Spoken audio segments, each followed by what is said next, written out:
Hello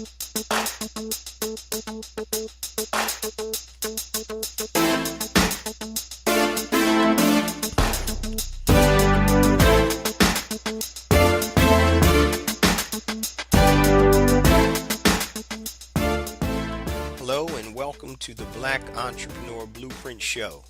I am your host, Jay Jones. Black Entrepreneur Blueprint was created specifically to educate and inspire Black entrepreneurs to launch, build, and grow successful businesses. Join us as we help build an economic power base in the Black community by promoting business ownership. If you are currently an entrepreneur or want to be an entrepreneur, we invite you to join us every week here at Black Entrepreneur Blueprint.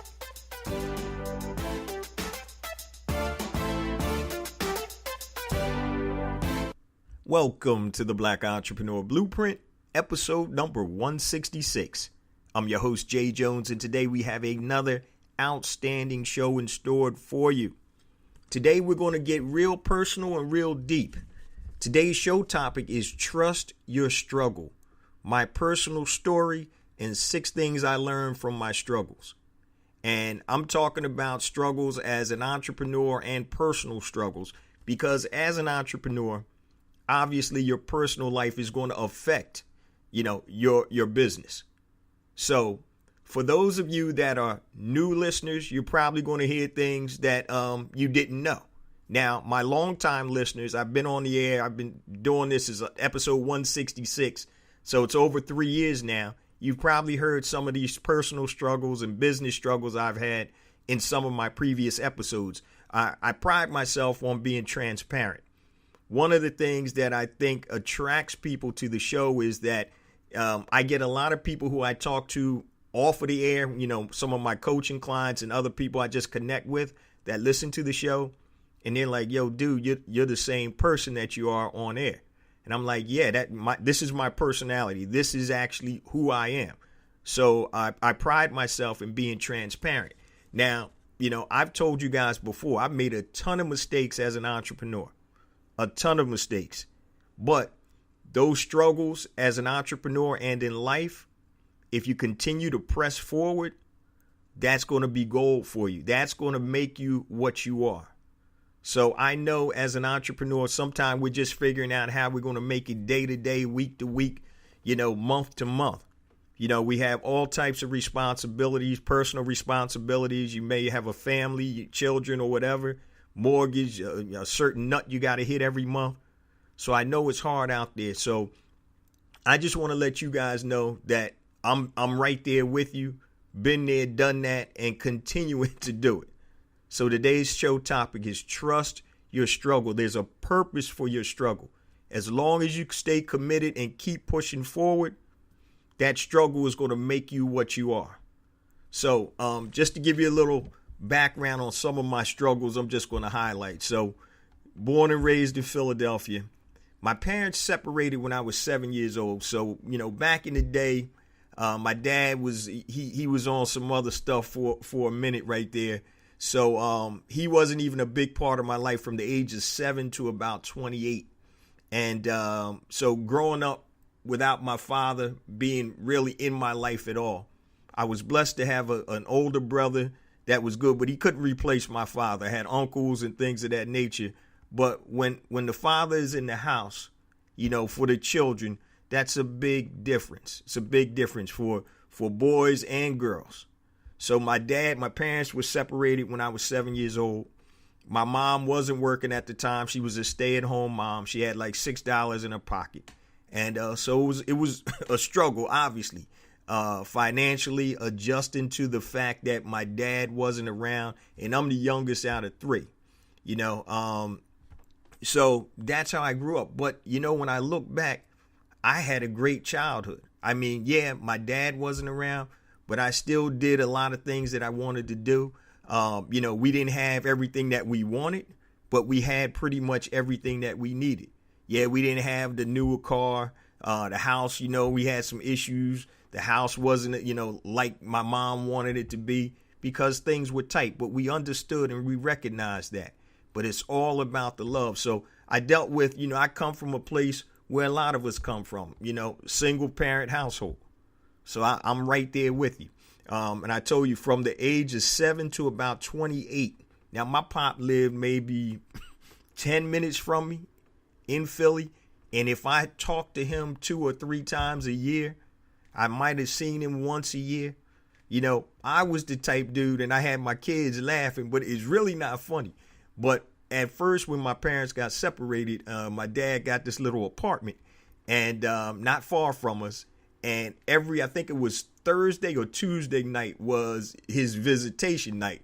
So he would come pick us up, me, my brother, and my sister, and we go to my dad's house, spend time with him, go out, get something to eat.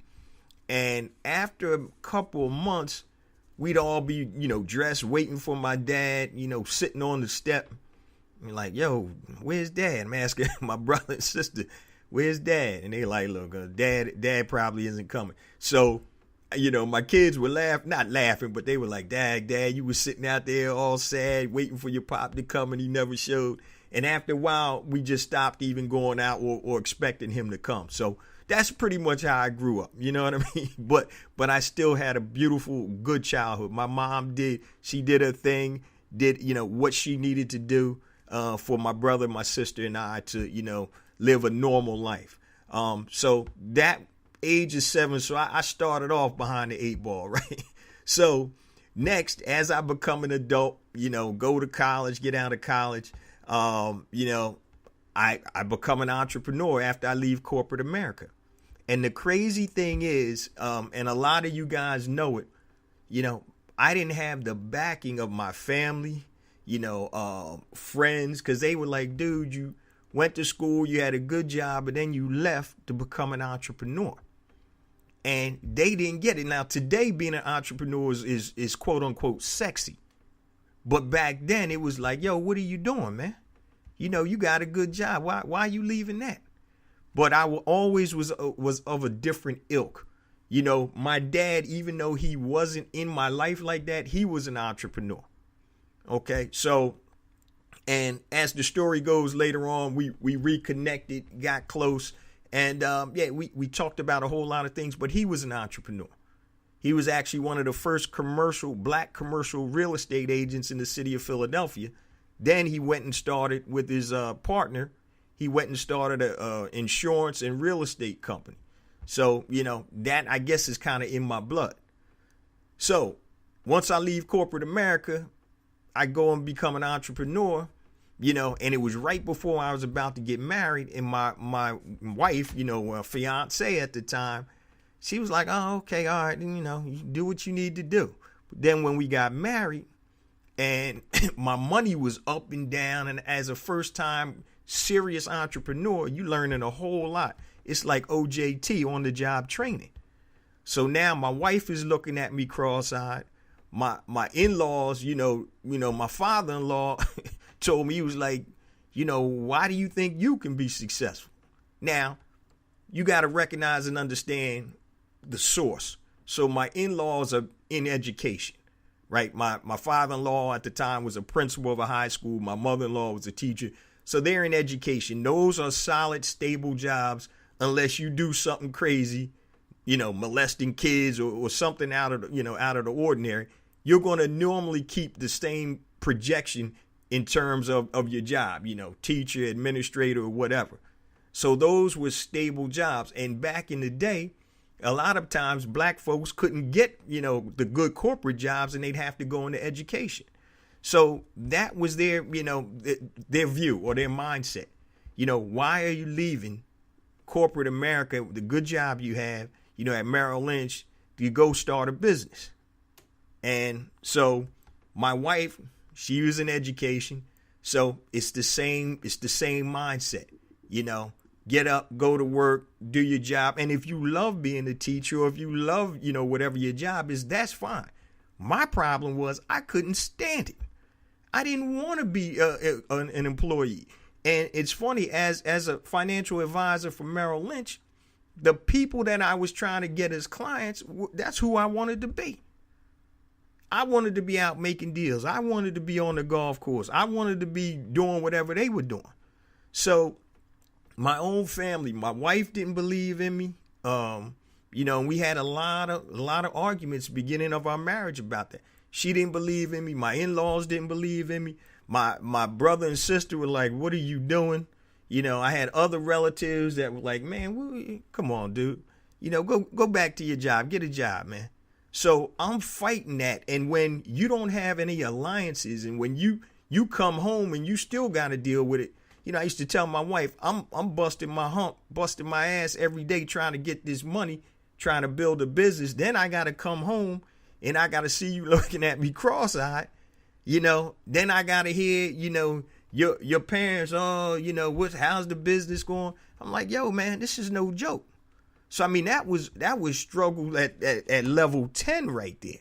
Because it was just, I was living with it day in and day out. And what my wife had to finally understand was, hey, I'm built different than you. I want different things than you. And as a man, if I think that I can take care of my family a certain way, then I'm going to do that. As long as I'm not infringing on anybody, hurting anybody or doing anything illegal, that's what I'm going to do. That's my job. You got to be a visionary. And at that point in time, I was like, damn, is it going to work? Or not. So I was struggling with that. So then once I get my business up and running, by that time, my kids, my oldest daughter, then my youngest daughter, then I had my son. And I had gone into my own business. I had to come back out, because that didn't work after a while. So I went back into corporate, into advertising, and then I came out again. And as soon as I came out, this is literally a week after I left my job, we find out that my son, who was 6 months old at the time, had brain cancer. Now, my wife is a teacher. We got 3 kids, and I just left my job. So the health insurance is through my wife, right? So, okay. So now we find out my 6-month-old son has brain cancer. Obviously, the Jones household was crazy. Fear, hurt, anguish. We don't know what's going to happen. And at the time, it actually was in the summer. So my wife was off. As a teacher, she was off. And she happened to be in New York with my in-laws. And we found out that my son had brain cancer. So he got helicoptered back to Philly. And that's when we started dealing with that. So now remember, at that time, I just started my business. And because my son was sick, he had to have chemo and all that. My wife didn't go back to work. So now with my business, just starting, because I just left corporate again for the second time, just starting, I really didn't have much income at all. At that point in time, I had a marketing company where I was doing trade shows and expos. So I was working with, I had some great sponsors, Toys R Us, Babies R Us. My first big show was a baby and children's expo that was sponsored by Toys R Us and Babies R Us. But, I had to fill the venue. I had to rent the venue. I had to, solicit vendors. It was expensive. And so I'm starting this, and my wife isn't working, so we don't have that steady income. So in addition to being, distraught about my son's health, now we got the financial bills, the things are coming in. The mortgage has to be paid. Because my wife wasn't at working anymore, we had to pay Cobra for the health insurance because obviously we needed that with my son in chemo, Children's Hospital in Philly, CHOP, so he was back and forth. And so Cobra was crazy. Then he had some medications that weren't even covered and the cost of medication. So needless to say, it was a crazy struggle. And like I said, I'm transparent. I almost lost it all.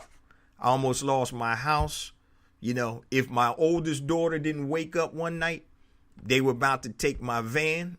And that was the only car that was really working at the time. Because my truck was down.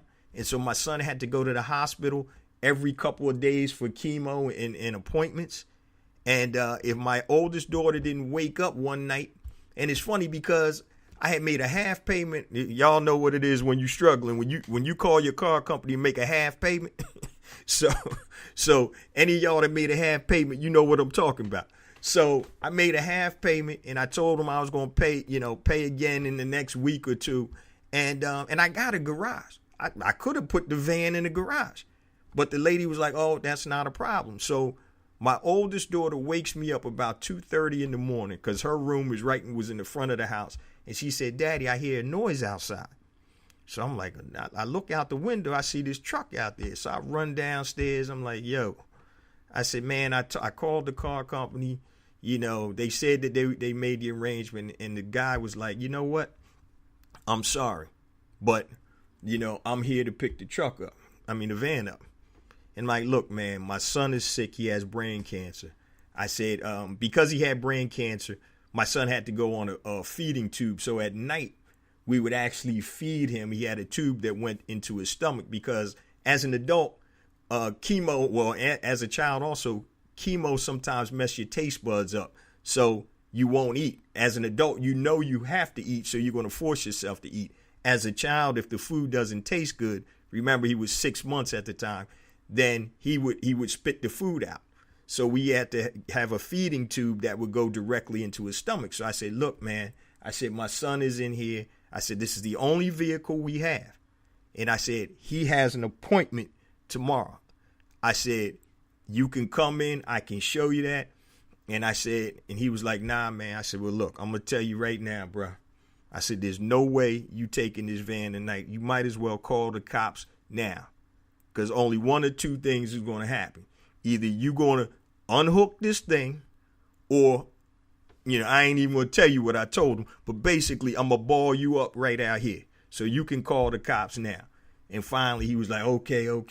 And he unhooked it. And I'm like, my God. So just that in itself, the financial pressure on top of, the worrying about my son. And my son fought for about 11 months. And at 17 months old, he passed away. So, of course, that the household was crazy, sad. My wife kind of zoned out. I kind of zoned out. I had to throw myself into work so I could move forward, because if I didn't, then I don't know what I was going to do. I was in a real bad place. I never asked God why that happened, but I wasn't, somebody told me, if not you, who do you suggest? And I wouldn't suggest that to happen to anybody. So as you can imagine, if you never lost a kid, you can't imagine, but you understand what we were going through. So, and now I had just started my mortgage company. I had stopped the marketing company. I was so distraught. After the first couple of shows, that went to pot. So we're struggling like crazy, financially, emotionally. My wife is mad because in addition to my son being gone, we're struggling financially. So my business partner and I, we started our mortgage company, and that started going. And I started that, right before my son passed away. And, it was hard. It was real hard. But I had to keep pushing forward, and going to work was the only thing that kept my sanity. So we got through that, moved on. The mortgage company, we were banging for years and years, making great money. Things kind of returned back to what I'll call normal. Anytime you lose a child, it's never going to be normal. You're going to have a new normal. But for the sake of my daughters, we had to keep a happy household. It's not fair to them, and like I always told them, if your brother was here, he would say, y'all keep moving forward. I know that's what he would want, So when he was sick, I used to always tell my son, I was like, man, you got to fight this thing, man. We got to keep fighting, man. We got to keep fighting this thing. So he fought as long as he could. And so now we're coming out of that. Mortgage company is banging. We're like, okay, son, we know we love you and we'll see you soon. All right. Mortgage company rolling strong. Crash hits 08, 09. Well, actually 07, 08. We hung on to about 09. Even it might have gone into 2010. and I almost lose it all again. I had one stream of income, and I'll never, ever do that again. I almost lost it all again. House, car. Well, most of them were paid for. I think I had one car that wasn't paid for. My kids, were younger, so they want to make sure that they, get to the, field hockey games and do all their extracurricular activities. And so a lot of people were hurting, but that don't matter, because it's really what I'm concerned with first and foremost is what's happening in my house. Then if I can't help myself, I can't help anybody else. So that was a crazy struggle. So I almost lost it all twice.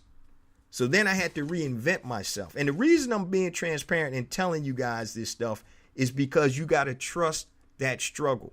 It's all for a purpose. And if you quit or if you stop, that struggle is wasted.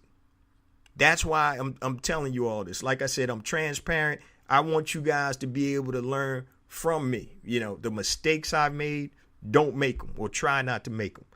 So that one stream of income that I had, it was nice income, and I tried to hold on to the company. Me and my partners, we were taking money out of our pockets, sinking it back into the business, a couple $100,000 each, trying to keep it afloat. We had 40 plus employees. And then finally one day I'm like, yo, this isn't good. When you start living off your credit cards and you got to pay bills on your, with your credit cards, you're in trouble. That's a sign that you hemorrhaging. All right. If you want to pay, now I know, when my money was rolling, I would use my credit card to pay bills, American Express, so I can get the points. And I just pay it off at the end of the month. But if you're using your credit card to get groceries, to pay your mortgage, you're in trouble. And that's where I was. So I was struggling like crazy. And I felt like I left my family down, my wife down. She was in a frenzy. And when I see her upset like that, as a man, I'm supposed to be the protector of the house, the provider. It's 50-50, but this is my personal feeling. I just feel that I need to be able to take care of my family as the protector and provider of my family. And I didn't feel like I was doing that. And when I see my wife in a situation like that, that crushed my heart.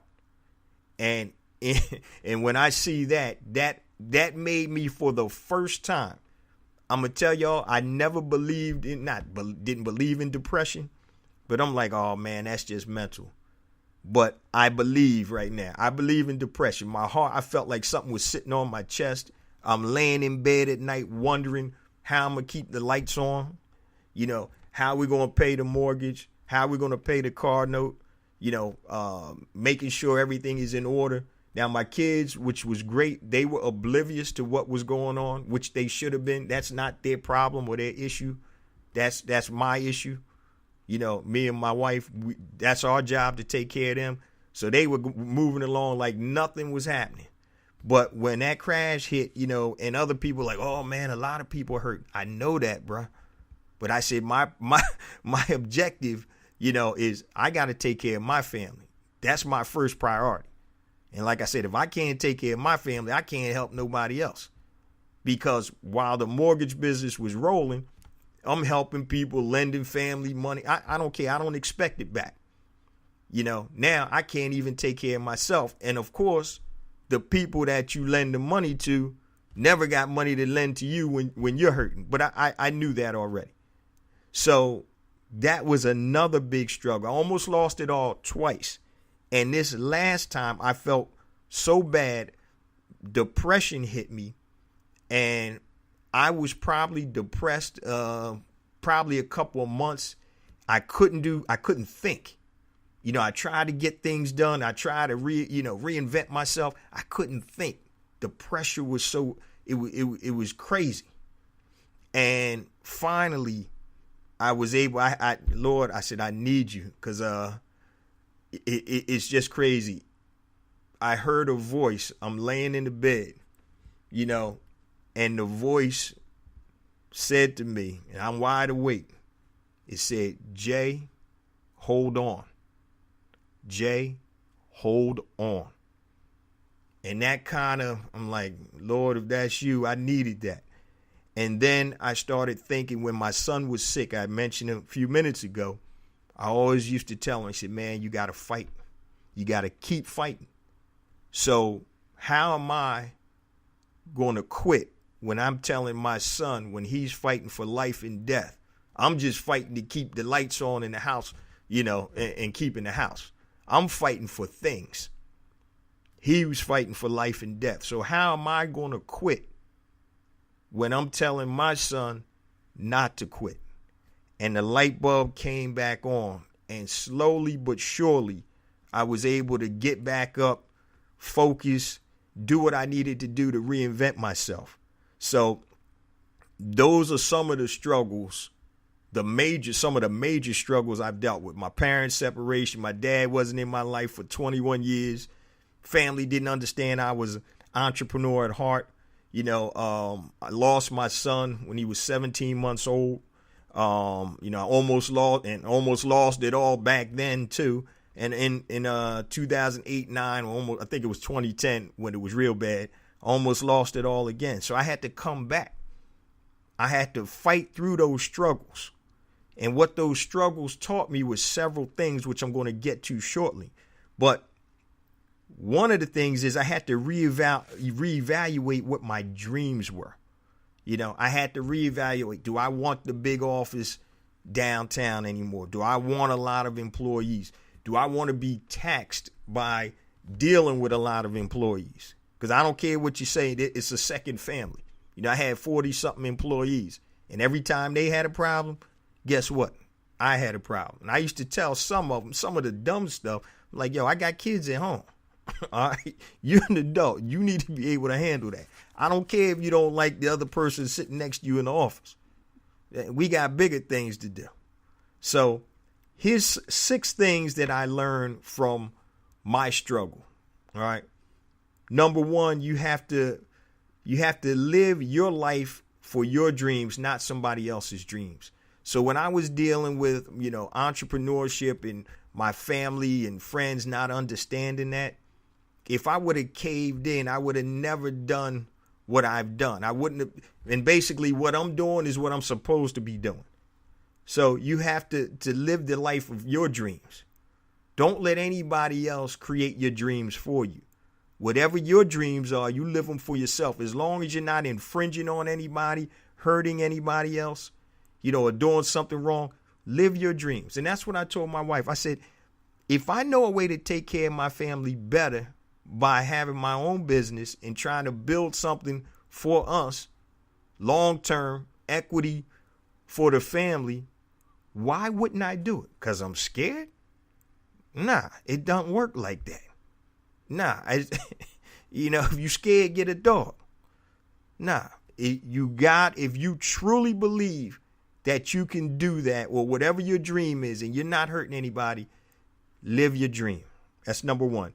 You have to live the life of your dreams, not somebody else's dreams. All right. Number 2, trust your instincts. They're usually correct. All right. A lot of times we second guess. Oh man, I wish I would have done that. Trust your instincts. Here's a perfect example. Not that this really wouldn't have mattered because they both were in the same industry, but I mentioned on the show before that my partners and I were going to buy several RE/MAX franchises. So we had the mortgage business, and then we're going to have, the real estate business. All right. So we got a mortgage. We can go help the person find a house. Somebody wants a house. We can help them get a mortgage. So we were going to actually, double down, double dip on that. And it's funny, we were making so much money in the mortgage business that we were like, oh, then we got to have more operations, more this and that. But when the mortgage business died, people were still buying houses. Not that only people that were buying houses then were people with like 800 credit scores because nothing was getting done.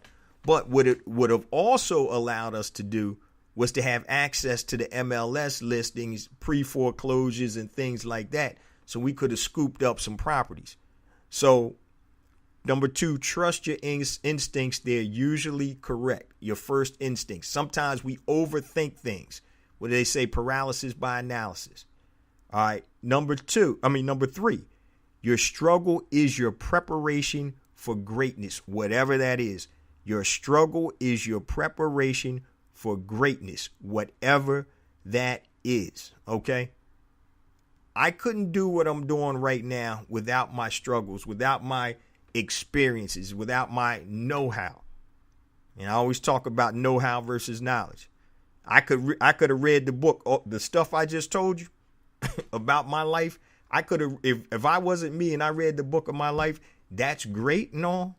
I get some insight, but the only way you get the know-how is by doing.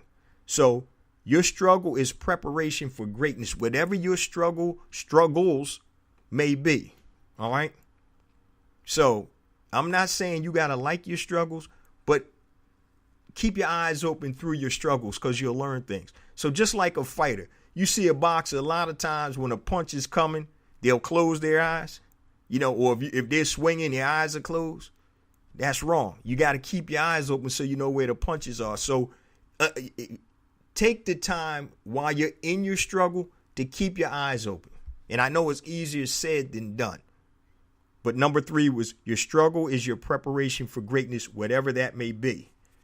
Number 4, and I say this all the time, your struggle isn't just for you, it's for others. Your struggle isn't just for you, it's for others. The reason I'm telling you my struggles today, and I'm pretty much bearing my soul, which is fine because I'm cool with the transparency. I told you guys from show 1, I've learned just as much from my failures or setbacks as I have from my successes, and maybe even more. So your struggle isn't just for you, it's for others.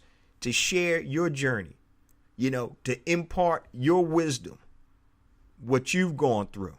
Okay. I know a lot of people, oh man, I wouldn't, some people, you ever know people that nothing ever goes wrong with them? Everything is fine. Oh, their marriage is perfect. Their job is perfect. That's a bunch of bull. The problem is they just don't want to be transparent because they think that it makes them a lesser person or may be seen as a lesser person in the eyes of others. My thing is, it is what it is. The truth is the truth. And I'm not embarrassed about that. Do I want to lose my home and cars? And no, I didn't, do that. Thank God I didn't. But I'm not saying I'm proud of that, but that's what it was. That's part of my history. That's part of my struggle. How many actors have you heard of that were living on the streets? Arsenio Hall went out to Hollywood, went out to California from Ohio, lived in his car for months. Madonna did the same thing. That's the struggle, man. And you don't become great without a struggle. So number 4, your struggle isn't just for you, it's for others, to share your journey. All right. Number 5. And this is what I learned from my struggle. It's actually a quote from Abraham Lincoln. And I used to say it a different way, but the best way to predict your future is to create it. The best way to predict your future is to create it. So when you go through these struggles, when you're looking around for others to help you, obviously most times they're not around. You're going to find some people, I had my hey, we had help. My in-laws, my parents, they were like, hey, man, you've helped others. Hey, it's okay to be helped. I was the one always helping other people, so I didn't even know how to accept help. And I'll be completely honest. Hey, and my father-in-law, he was like, yo, he said, you got to learn, just as you give help to others, you got to learn to accept it when people extend it to you. And I was so used to giving the help, not looking for or expecting any help, I didn't know what to do. So that was a blessing. But the best way to predict the future is to create it. I did a show several episodes back called Creating Your Sweet Spot. So you want to stop waiting for the stars to align. You want to stop waiting for somebody else to give you what you need. You need to create the future. All right. You want to predict the future. You create the future. And that's by preparing yourself, taking all of your experiences, your know-how, and putting it in a position where you're now creating what you want for the future and not waiting for somebody. Oh, when I'm going to work here 3 more years, I'm going to save up X amount of dollars. And then if the stars align on August 25th, then I'm going to start my business. Come on, man. Come on. All right. You got to have a plan. But the best way to predict your future is to create it. So whatever it takes you to create that future, you need to do it. And number 6, learn the skills that you need to be successful. Never stop learning. So one of the things that I always looked at was, okay, I know I'm going to need to have the skill of being able to sell, because nothing happens without a transaction. It's called commerce, buying and selling. So I always knew, and I'm a natural salesperson anyway, because I talk to people and it's not a hard sell. Hey, this is what I'm offering. If I can help you get from A to B, cool. So learn the skills you need to be successful. Now, I'm not saying that you need to learn everything. So you don't need to be able to code. You don't need to be able to make your own websites. You don't need to be able to do everything. But certain skills based on your business or your entrepreneurial journey, you're going to need to acquire. I can't tell you what those skills are because I don't know what your business is. So certain businesses have other, certain skill sets. So you need to make sure that whatever skill sets you need, that you acquire them. And if you can't acquire them, then you hire somebody that can. But always continue to learn. All right. So learn the skills you need to be successful. Never stop learning. So I'm just going to recap real quick what I learned from my struggle. Number 1, that you have to live life for your dreams and not somebody else's dreams. When we're working at somebody else's company, we're bringing their dream to fruition, not our dream. Now, we can leverage that job that we have, and I talk about that, where you can take the money you make from that business, you can take the skills you learn from that business, and then use them for your own company. But you're really helping somebody else get to their dream. So number 1, you have to live the life of your dreams, not somebody else's. Number 2, trust your instincts. They're usually correct. Don't overthink it. Sometimes paralysis by analysis kicks in. Your instincts, if you got good instincts, trust those. Number 3, your struggle is your preparation for greatness, whatever that greatness is. Embrace the struggle. Don't love it. Embrace the struggle and understand what it truly is. It's your preparation for greatness. Number 4, your struggle isn't just for you, it's for others to share your journey. That's what life is, sharing your experiences and your journey, giving to others based on your knowledge or your know-how. Number 5, what else I learned? The best way to predict the future is to create it. It's a quote from Abraham Lincoln. The best way to predict the future is to create it. Stop waiting for somebody to create it for you. Create it yourself. And number 6, learn the skills you need to be successful. You never stop learning. In order to be successful, you got to learn those skills, man, whatever they are. So learn the skills to be successful. Now, it's funny. I had mentioned to you that earlier in the episode that my father-in-law asked me, he was like, why do you think you can be a successful entrepreneur? And I'm like, well, Dad, go on.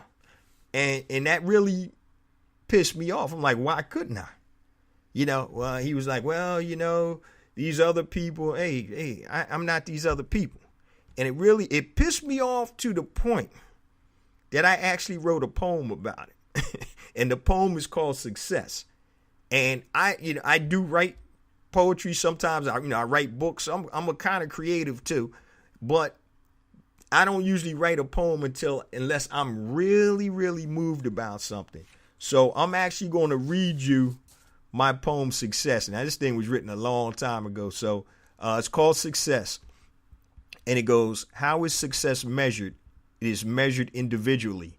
How is success measured? It is measured by you and me.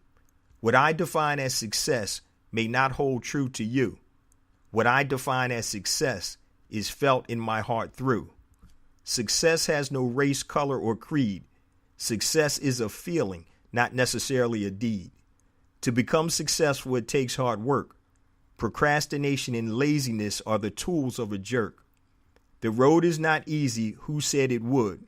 There were many before you who thought that they could. Some may have made it, many more have died. But what would you feel like if you never tried?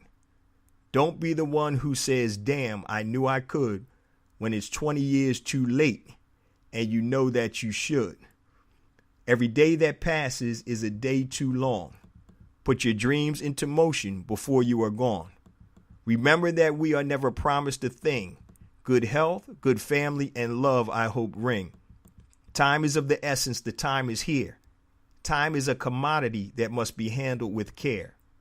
So when you're sitting with idle time to spare, write out your life's plans and put them in gear.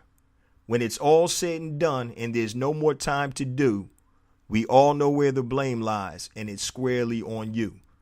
So whatever success means to you, start on the path that will lead you to success. So that's how that's how hyped up I was after that conversation. But it really breaks it down, meaning it's up to you. Don't waste your time. Idle time. I mean, we spend so much time on junk, watching TV, doing things that aren't productive. If you need to move from point A to point B, it's up to you. Nobody's going to save you. Nobody's going to help you. It's up to you. I mean, you may get help. I'm not saying that. But it's up to you to facilitate that, to create that. And that's what today's show is about. And it's about struggle.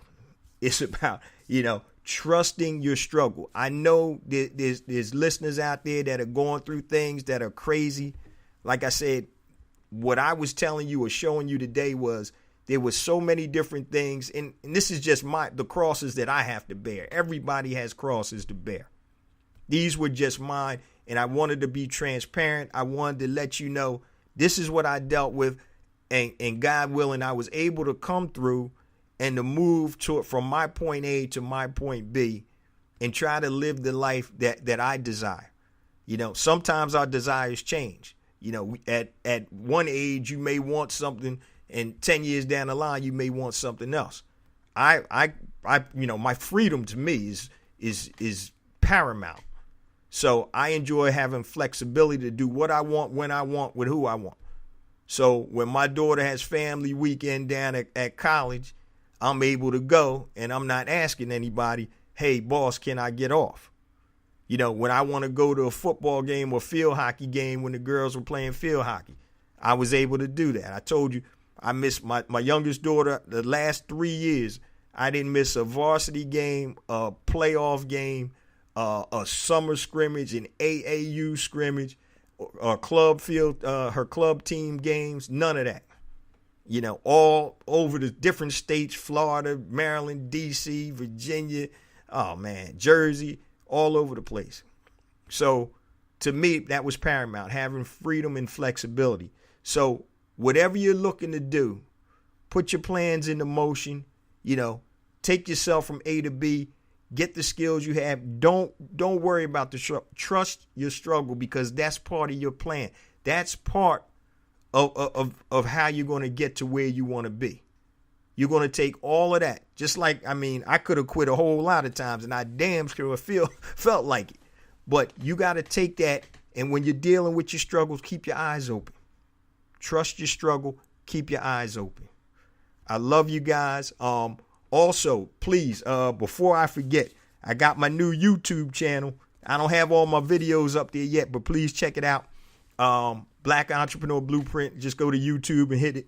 If you need to connect with me directly, Jay Jones at blackentrepreneurblueprint.com, JAYJONES at blackentrepreneurblueprint.com, Facebook, Black Entrepreneur Blueprint, Twitter, JJones001, Instagram, Jay Jones for real, the number 4, REAL.